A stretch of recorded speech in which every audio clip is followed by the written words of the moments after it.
Bonjour Emmanuel Flech, merci d'être présent parmi nous. Bonjour, merci. Et pour vous permettre d'entrer dans le livre, eh bien, je vais demander comme on n'a qu'une demi-heure, je n'avais pas vraiment prévu de passage, mais vous allez voir que le début de ce livre, même s'il détonne un petit peu avec ce qui va suivre, est vraiment magnifique. Voilà, c'est un début d'ouvrage de roman qui m'a beaucoup marqué. Et donc, je vais proposer à Emmanuel Flech de nous en lire une partie. Ça n'entre pas du tout dans le sujet de ce qu'on va aborder tout à l'heure, mais justement, je vous demanderai tout à l'heure de nous expliquer pourquoi vous avez souhaité quitter Berlioz de cette façon-là. Et puis voilà, ce qui me permettra aux autres personnes de nous rejoindre. Voilà, je vous laisse prendre la parole. Merci. Cet été-là, un cyclone s'était échappé du cœur tropical de l'Atlantique.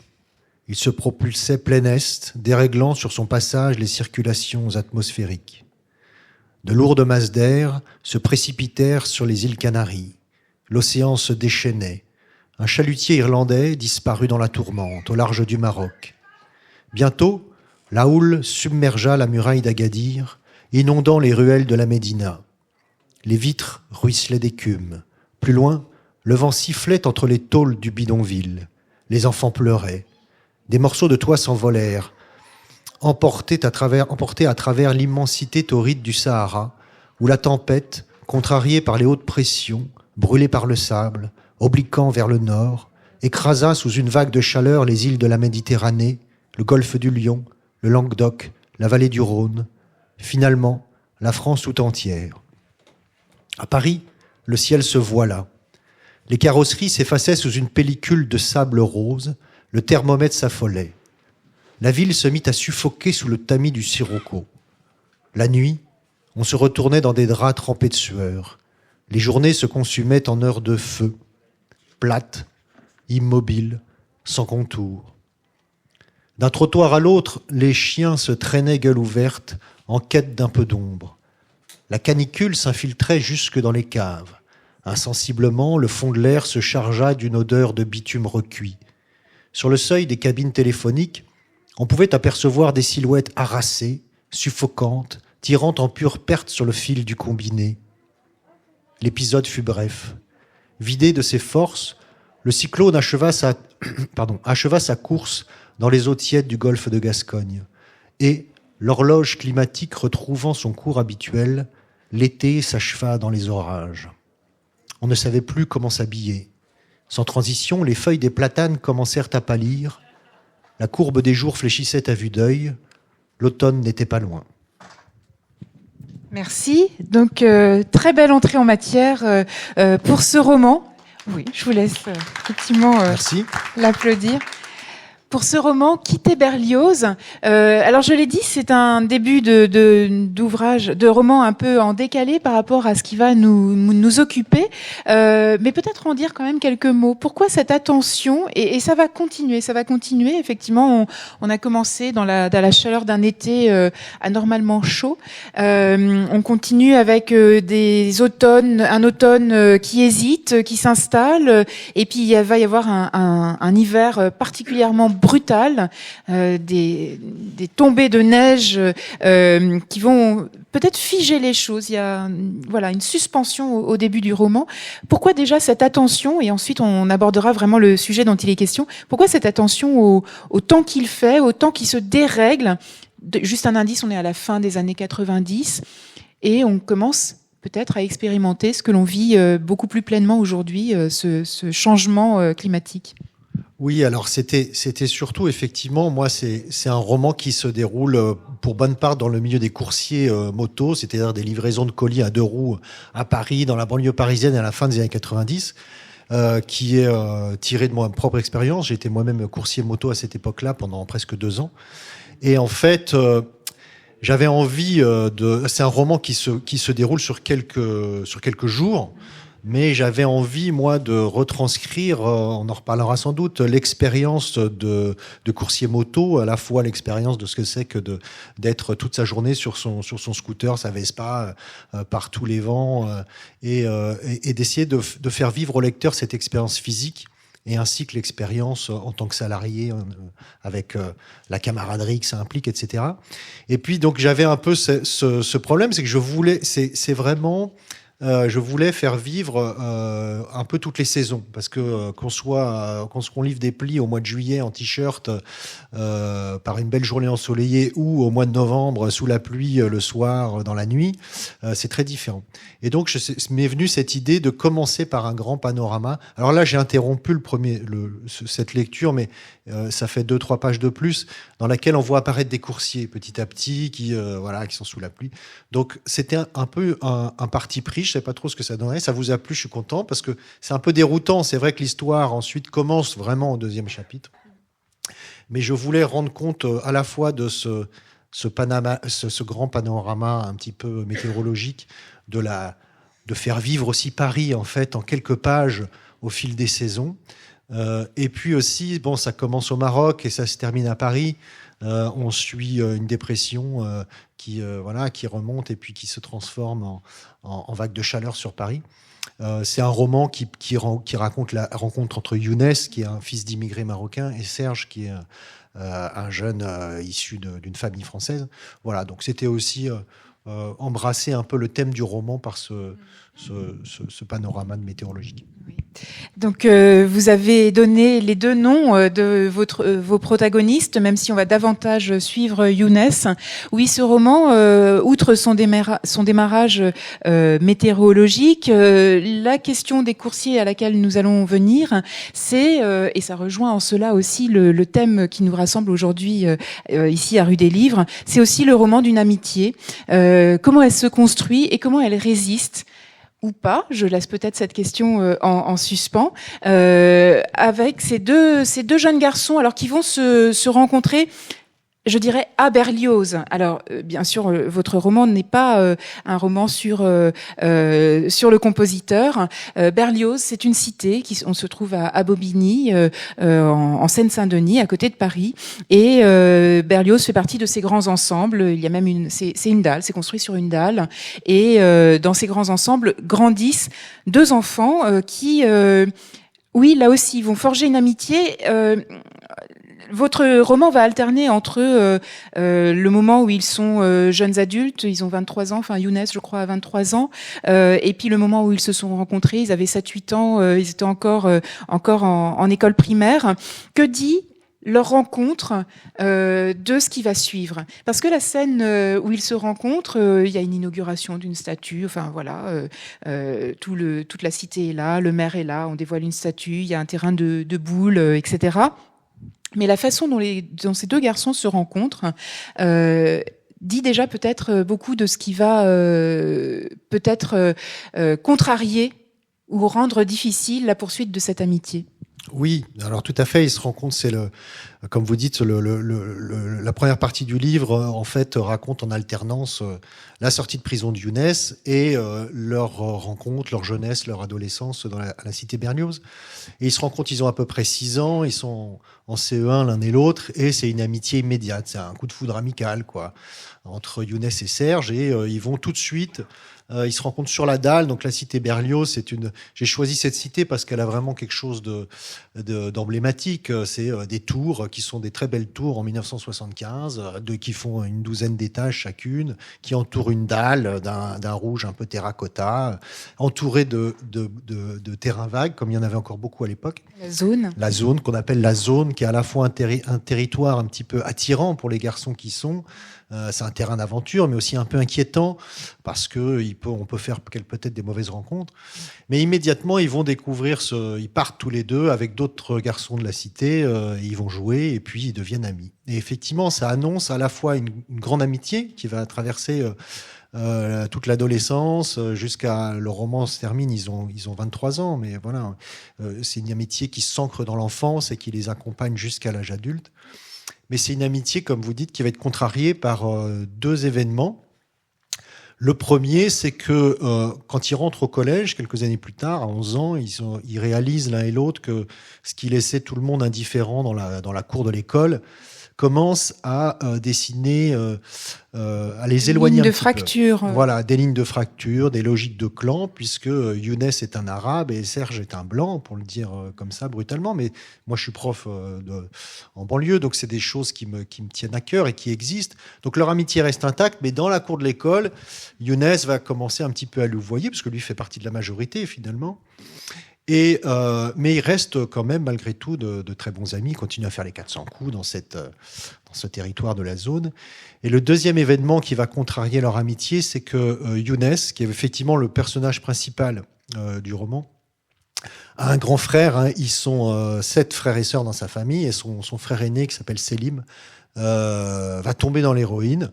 On est au milieu des années 80. On l'a un peu oublié, mais c'est vraiment l'époque où l'héroïne conjuguée au sida va décimer silencieusement les banlieues françaises. Et donc son frère va entraîner sa famille dans la tragédie de cette toxicomanie. Et par ricochet, Younes va sombrer dans une sorte de dépression adolescente et va un petit peu s'éloigner de Serge parce que, en fait, de fil en aiguille, il va être attiré par l'argent facile, la solution de facilité, d'aller dealer du shit en bas de sa tour et sombrer également dans un gâchis scolaire. Donc, à ce moment-là, leur amitié va se distendre avant qu'ils se retrouvent avant éventuellement de reprendre le fil de cette amitié. Et d'ailleurs, lorsqu'ils se retrouvent, on l'a dit, et on va découvrir pourquoi Younes sort de prison. Les retrouvailles sont extrêmement brutales. Il y a des coups qui répondent à d'autres coups qui ont été donnés. Donc on découvrira aussi pourquoi dans le roman. Mais il y a vraiment une tension qui reste très très palpable. Et on sait que quelque chose les a séparés. Et d'ailleurs, au passage, il y a des petits marqueurs. On ne sait pas exactement à quel moment se déroulent les faits. Il y a quand même un marqueur. Younes expérimente quelque chose. En l'occurrence, il a bénéficié d'une sortie de prison parce qu'il est l'un des premiers à porter un bracelet électronique qui est très à la mode aujourd'hui, mais qui, à l'époque, c'est l'un des premiers. D'ailleurs, ça marche pas tout à fait bien. On se rend compte que les tours, ce sont des cages de Faraday et donc envoyer les signaux. Mais toujours est-il que ça donne aussi quelques marqueurs et surtout ça lui permet de bénéficier de cette permission en fait de sortir. Oui, alors c'est un des ressorts dramatiques du roman, c'est-à-dire qu'il sort, il a un bracelet électronique. Alors j'ai un tout petit peu triché avec les dates. Vous n'en donnez je pas. l'avoue, mais non, j'en donne pas. Mais voilà, j'ai anticipé, c'est-à-dire que la loi est passée à ce moment-là. En fait, il y a quand même des marqueurs un peu précis. Bon, mais on peut on peut situer le roman, mais c'est pas très. On est à la fin des années 90. Bref, il est un des premiers effectivement, et donc tout l'enjeu du roman, déjà la question sur laquelle s'ouvre le roman, c'est pourquoi il est allé en prison. Et puis, est-ce qu'il va réussir à tenir un petit peu les termes de sa liberté conditionnelle, puisqu'il doit porter son bracelet. Il y a un appareil qui a été installé chez ses parents, qui va être installé chez ses parents. Donc il doit retourner, c'est un peu l'ironie du sort. Et il a réussi, comme l'annonce le titre, à quitter Berlioz. On le sait assez rapidement avec Serge, c'est-à-dire à s'offrir un avenir différent que celui qui lui était promis au bas des tours. Mais par l'ironie du sort, un juge va le contraindre à retourner à Berlioz puisqu'il a un couvre-feu électronique, il doit trouver du travail rapidement, il doit retourner tous les soirs à 20h, il doit être chez ses parents, avec un appareil qui capte plus ou moins bien effectivement le signal du bracelet, enfin qui lui donne plus ou moins de latitude pour éventuellement essayer de sortir un petit peu, de descendre au pied de la tour. Et puis surtout, l'enjeu, c'est effectivement, il va retrouver Serge, ça se passe pas bien. Hein, cette amitié, elle est aussi faite c'est une amitié masculine avec toute sa part de pudeur, de non-dit, peut-être d'ambiguïté, de rivalité, mais aussi de tendresse, de complicité. Et bon, voilà, il y a cet enjeu de retrouver Serge, son vieil ami, de retrouver ses camarades de course, parce qu'il retourne immédiatement s'embaucher dans la boîte de course dans laquelle il travaillait avant de se faire arrêter. Et pour terminer sur le bracelet, et il doit aussi il voudrait reconquérir Vanessa, son amoureuse, qu'il l'a quittée pendant qu'il était en prison. Et donc, il va y avoir un conflit, une tension entre ce couvre-feu électronique à 20h Et le désir de reconquérir Vanessa, et bon, en rentrant tous les soirs à 20h, c'est un peu compliqué. Oui. Donc voilà, cette tension va se mettre assez rapidement en place. Alors, vous l'avez dit tout à l'heure, ce roman, c'est aussi l'occasion d'explorer le monde, peut-être insoupçonné, méconnu, et surtout qui a beaucoup changé, des coursiers. Et j'avoue avoir eu une certaine... On peut observer autour de nous donc des coursiers à vélo. On connaît la difficulté de leur métier. On voit aussi la difficulté de ces premiers coursiers des années 90 qui sont encore à Vespa, à scooter, mais dont on va explorer la grande précarité. Il y a une expression que vous utilisez dans votre roman. Bon, Vincent Maréchal qui a créé cette boîte, dont le père avait créé cette entreprise Paname Express, je crois, est un personnage qui essaye de tirer au maximum tout ce qu'il peut tirer de ses salariés. Et vous dites qu'il a même une imagination sans borne lorsqu'il s'agit de supplicier un coursier. Le terme est fort, supplicier un coursier. Et de fait, on le comprend bien, car la condition qui leur est faite est extrêmement brutale, violente même on peut le dire. Cette condition, alors ce n'est pas un roman documentaire, mais on sent qu'elle est nourrie de l'expérience, puisque avant d'être l'enseignant en histoire géo que vous êtes désormais, vous avez vous-même exercé ce métier pendant 2 ans. Qu'est-ce que vous pouvez nous en dire ? Et après, peut-être qu'on ouvrira aussi sur votre regard par rapport aux coursiers tels qu'on peut les voir aujourd'hui. Mais qu'est-ce que vous en dites ? Donc, il y a eu cette ouverture météorologique qui est à relier aussi à leur expérience. Mais voilà, qu'est-ce que l'on apprend ? Qu'est-ce que l'on découvre ?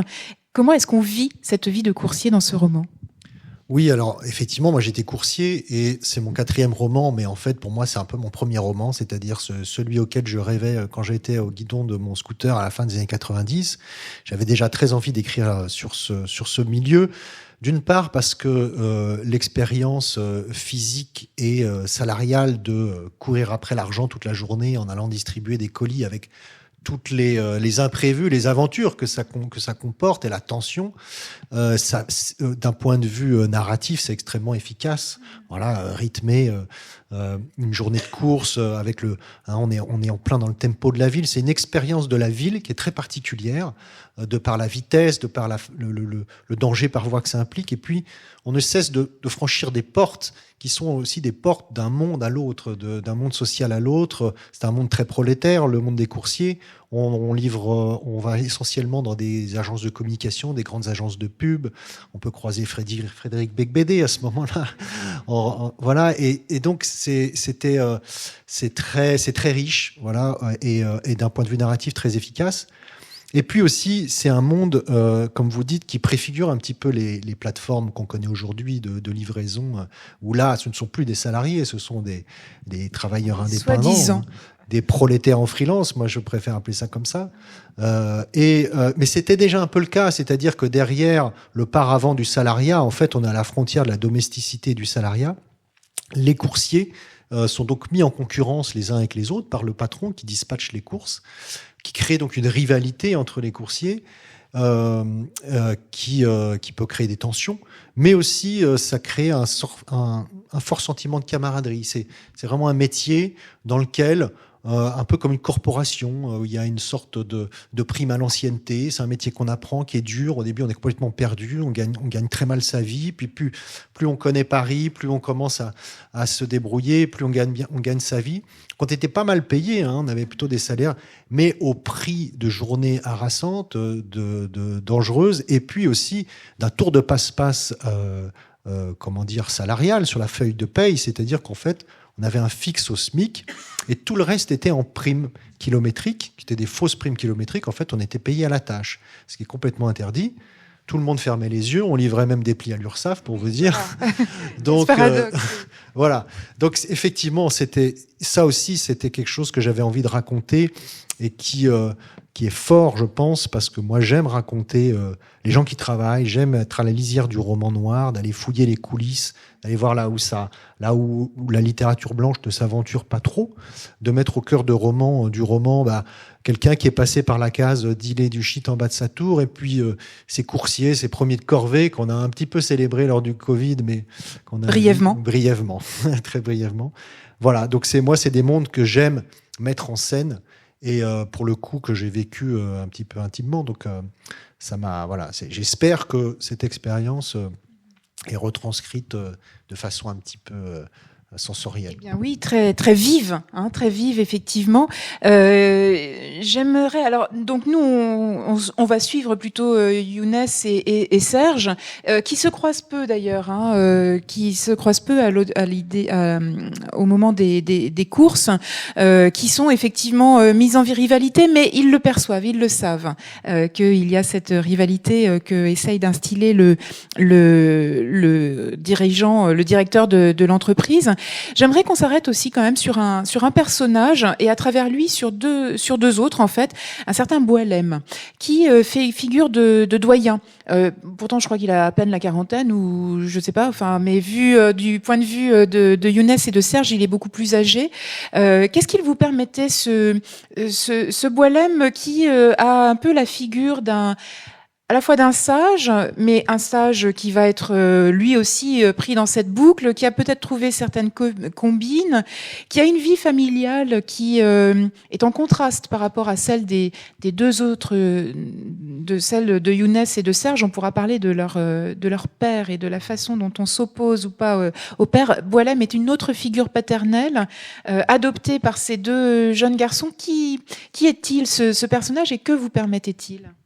Alors oui, tout à fait, c'est un personnage très important parce que... un peu énigmatique. Un peu énigmatique, effectivement, un petit peu ambivalent.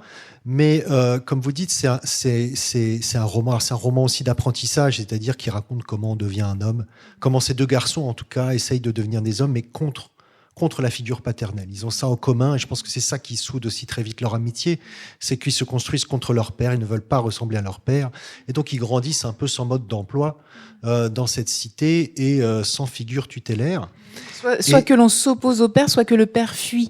Il y a ces deux attitudes qui sont aussi déroutantes pour ces jeunes garçons, l'une que l'autre. Exactement. En tout cas, ils n'ont aucune envie de marcher dans les brisées de leur père, mais tout à fait. Le père de Younes est fuyant et le père de Serge est violent. Mais et donc oui, il tient ce rôle de figure tutélaire, un petit peu de père de substitution. Ce Boualem, il a 40 ans et il est effectivement, il a une famille lui-même et lui il s'est accommodé en fait de sa situation. Parce que moi, ce qui m'intéressait de raconter quand même, c'est effectivement c'est dur de raconter les lignes de faille, les endroits où ça frictionne, la dureté de la vie. Mais ce qui est intéressant littérairement, c'est d'essayer de développer des personnages et d'essayer d'explorer comment on y résiste à cette dureté, comment on s'y oppose, comment on peut s'en accommoder. Et Boualem, il s'en est un peu accommodé, c'est-à-dire que lui, il a 40 ans, il a le dos en vrac, il mange du tramadol 2 ou 3 fois par jour parce qu'il a mal au dos. Mais il a l'espoir. Lui, c'est un peu l'immigré qui va réussir à se sacrifier pour ses enfants. Il a des enfants, des filles qui sont brillantes à l'école, et en même temps qui restent aussi dans la zone grise, parce que c'est un roman qui se situe un peu dans la zone grise de l'offre et de la demande, notamment des stupéfiants. Et voilà. Et donc moi je voulais, ça me fait plaisir que vous parliez de lui, parce que effectivement le roman fonctionne si cette affection fonctionne entre Younes et Boualem, et puis ensuite entre Serge. Et donc oui, c'est un peu la figure positive auquel s'accrocher, malgré effectivement un petit peu les combines et les accommodements qu'il peut avoir avec le patron aussi. Il a un rôle, effectivement, c'est un peu le lieutenant aussi du patron, mais il profite de cette situation pour ses petites combines aussi. Et puis il y a aussi on ne l'apprend que tardivement, mais il faut quand même aussi parler de cette scène qui en rappelle d'autres, hein, cette scène d'arrestation de Younes à un moment, alors complètement arbitraire. On pense à George Floyd, bien sûr, mais cette violente interpellation, c'est aussi quelque chose qui pouvait éventuellement guetter les coursiers, parce que voilà, cette scène est particulièrement violente et puis va produire des effets en cascade qui seront ravageurs. Oui, bien sûr. Alors c'est une scène. Alors on peut pas trop en dire, mais effectivement c'est une scène. C'est un peu le pivot du roman en fait. C'est-à-dire que qui guette. Alors l'arrestation guettait effectivement les coursiers, parce que les coursiers, on n'arrêtait pas effectivement de prendre des sens interdits et de griller des feux rouges. Donc c'était un petit peu, je vais dire, le risque du métier. Mais en tant que Younes, que fils d'immigrés marocains, on va dire qu'il y avait un risque supplémentaire, un risque accru. Bon, évidemment, moi, ça parle de ça. C'est un roman qui parle aussi de la banlieue. Et si il parle de cette amitié, il parle aussi de la différence, du différentiel d'expérience de vie, de rapport à la société en général, à la police, à la République, quand on s'appelle Younes ou quand on s'appelle Serge. Moi, ce sont des questions qui me travaillent, qui me questionnent depuis longtemps, parce que j'enseigne dans un quartier populaire depuis très longtemps. Et donc, évidemment, il y a donc une scène avec le racisme policier qui lui explose au visage et qui va effectivement faire bifurquer un petit peu à un moment son destin. Donc c'est une scène assez courte, assez dure, je pense, mais ça me semblait important et qui n'est pas gratuite parce que on le sait, effectivement, ça existe. Et puis moi je voulais pas non plus que ce soit tiens, je vais puisque je parle de la banlieue, je vais faire une scène avec un policier raciste. C'est vraiment, je voulais que ce soit un ressort de dynamique justifié de la narration. Mais pour la petite expérience, je me suis inspiré de quelque chose que j'ai vécu. Voilà, pour la petite anecdote, pardon. Vous-même ? Voilà, mais alors moi, je m'appelle Emmanuel, je suis blanc, j'ai les yeux bleus, donc c'est pas du tout pour cette raison. Mais je me suis retrouvé un jour dans un commissariat, dans les années 90. Je peux le dire maintenant, il y a prescription. J'étais jeune et bête. Je m'habillais au puce. Il m'arrivait de fumer des joints. Et j'ai fumé un joint avec un copain à Paris. On s'est fait attraper comme des benets. On était à Saint-Michel. Bref, je me suis retrouvé en garde à vue. Et j'ai fait l'expérience du racisme ordinaire d'un commissariat de police, qui était vraiment stupéfiant. C'est-à-dire, j'ai d'abord été dans une cellule dans le commissariat du 5e, et puis ensuite on m'a transféré au quai des Orfèvres parce qu'ils n'arrivaient pas. J'étais mineur, donc ils n'arrivaient pas à joindre mes parents. Et ils voulaient, donc au bout d'un moment, au bout de quelques heures, il a fallu qu'ils me libèrent, mais il fallait qu'ils me fassent un petit peu la leçon, voilà. Donc les policiers m'ont fait attendre dans une sorte de salle où il y avait un grand open space comme ça, avec plein de policiers en civil, en uniforme, qui vaquaient à leurs occupations. J'attendais, et puis tout d'un coup, il y a deux policiers qui sont entrés avec une personne interpellée d'origine asiatique, qui sont passés comme ça, et sans aucun signe, sans se parler, sans rien. C'était une tradition, visiblement. Tout le commissariat s'est mis à parler avec l'accent chinois pendant 5 minutes. Comme ça. Sans rigoler, hein, c'était même pas... Voilà. Donc je me suis dit, ah ouais, d'accord, c'est une ambiance, quoi. Voilà. Et donc, j'ai en partie nourri cette scène de cette expérience en me disant, voilà, moi je m'appelle pas Younes, donc... ça se passe sans doute différemment. Enfin, on le sait, tout ça, hein, sans vouloir accabler toute la police, mais ça me semble quand même un problème important aujourd'hui. Voilà. Et donc, quand on parle de la banlieue, c'est difficile de ne pas parler de ça.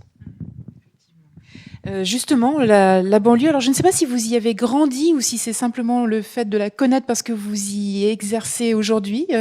Est-ce que c'est là que vous avez grandi aussi ou pas? Je vous ai pas posé la question tout à l'heure, mais moi, j'ai effectivement, grandi en Bourgogne, dans un petit village. J'ai appris à faire du vélo dans les vignes de Mercurey, donc ça n'a rien à voir avec la banlieue. Effectivement. Mais voilà, c'est de par mon métier. Tous les matins, je vais dans un quartier populaire, donc ça soulève énormément de questions. Et vos élèves, éventuellement, ils l'ont lu, ou ce roman, ou alors, vous en avez parlé? J'en ai parlé, effectivement. Pour l'instant, j'ai pas eu de retour de lecture. J'espère que j'en aurai. Je les invite à l'emprunter. C'est un peu cher un livre, mais il est à disposition dans les bibliothèques de Aulnay-sous-Bois. Donc j'espère que j'aurai des retours. Ils sont pas très lecteurs, mes élèves, donc voilà, ils sont très contents, ils sont très fiers. Monsieur, on vous a vu sur Google, c'est super. Mais on a quand même quelques jeunes filles, notamment, surtout des jeunes filles qui lisent pas mal, donc j'espère qu'un jour j'aurai des retours. En attendant, et pour clore, parce que je sais que l'heure tourne, et puis je voudrais quand même faire un petit, voir rapidement si quelqu'un souhaite s'adresser à vous. Ce livre a reçu un très beau prix, et j'aimerais qu'on en parle quand même. Ce prix Georges Brassens, qui, je crois, vous a fait. Alors, on revient à la musique de fait. Finalement, je me disais, quitter Berlioz, il n'y avait absolument pas question de musique. En fait, si. Est-ce que vous pouvez nous parler de ce prix que vous avez reçu et bien reçu, j'imagine. On accepte toujours un prix littéraire, mais celui-là a peut-être une saveur un peu particulière. Oui, bien sûr, parce que c'est un petit prix. Qui est remis à l'occasion des Journées Brassens, qui est un festival en l'honneur de Georges Brassens, et qui récompense une œuvre un roman qui est censé rendre hommage à l'esprit du grand Georges. Et voilà, moi, ça me fait très plaisir parce que le jury est un jury assez pointu. Et en plus, c'est vrai que moi, Brassens, ça a baigné mon adolescence. Donc, j'étais très, très heureux, très fier de recevoir ce prix. Très bien. Est-ce que quelqu'un souhaite revenir sur quelque chose qui a été dit, voir si éventuellement ça résonne par rapport à une expérience, et si ce n'est pas le cas, je vous encourage à retrouver Emmanuel Flech, puisque vous allez vous rendre dans la librairie, j'imagine, dans quelques instants. Je vais redescendre, oui, s'il y a des lecteurs ou des lectrices qui sont intéressés, je suis là pour répondre à vos questions. Voilà, pour répondre aux questions, et puis surtout pour acheter ce livre, pour le lire et savoir ce qu'il en sera de cette amitié, parce que c'est quand même un peu ce qui reste en suspens, et que pendant tout le livre, nous allons le questionnement sera constant. Est-ce que Younes et Serge arriveront à se retrouver? Eh bien, je vous invite à découvrir Quitter Berlioz pour le Vous avez intégré beaucoup de votre propre expérience dans votre roman. Est-ce que l'expérience de vos élèves en tant que professeur, est-ce que ça y a une petite place pour eux aussi, ou pas du tout? Ah si, bien sûr, si. Younes, c'est un peu pour moi la réponse à plein de questions que je me pose. Donc j'y réponds par la fiction, mais c'est vrai que je vois. Alors on a beaucoup d'élèves, surtout des garçons. Là, en l'occurrence, c'est un garçon, qui sont des élèves brillants, ce qui est le cas de Younes dans le roman, qui arrivent en 6e, qui sont vifs, intelligents, pleins de ressources, et puis qui arrivent en 3e et qui ont lâché l'affaire, qui sont dans un gâchis scolaire. Pourquoi? Comment? On a quelques éléments de réponse, mais moi je voulais imaginer la suite, et puis aussi répondre à des questions qui me travaillent, c'est-à-dire qu'est-ce qu'il y a de commun entre leur adolescence et la mienne, entre leur adolescence et celle d'un garçon ou d'une fille dans le centre de Paris. Donc ce lien qui nourrit pour moi la littérature, qu'est-ce qu'il y a de singulier, qu'est-ce qu'il y a d'universel dans une trajectoire. Et donc je pense que j'ai essayé de mettre aussi beaucoup de choses qui ne sont pas propres à la singularité d'une trajectoire en banlieue, mais qui sont propres à l'universalité de l'adolescence. Là, c'est vrai que c'est surtout des garçons. Et j'ai mis aussi beaucoup de moi, finalement, dans ce Younes, parce que je pense que le goût de l'aventure, le goût du risque, les amitiés, tout ça, qu'on grandisse dans un quartier populaire avec un papa qui est né au Maroc, ou qu'on grandisse... il y a beaucoup de points communs. Voilà, donc c'est ça aussi que j'ai voulu faire vivre pour sortir des... Parce que c'est le risque des romans sociaux, c'est d'enfermer les personnages dans le déterminisme, dans leur déterminisme. Et je voulais surtout pas faire ça. Les déterminismes sont très forts, mais la liberté, la singularité de leur trajectoire, elle est aussi, j'espère, pleine d'espoir. Effectivement. Liberté et espoir, oui, c'est un éclairage sur la fin du roman. Madame. J'ai une question pratique seulement. Chez quel éditeur peut-on retrouver Emmanuel Flech sur le salon, s'il vous plaît? Alors, c'est sur la librairie du Forum du Livre, voilà. Si je ne me trompe pas. Dans le coin, et l'éditeur, voilà, vraiment en diagonale par rapport à ici. Oui. Et l'éditeur, c'est les éditions Calman-Lévy. Ouais. Je sens que vous allez vous y rendre, et vous avez bien raison.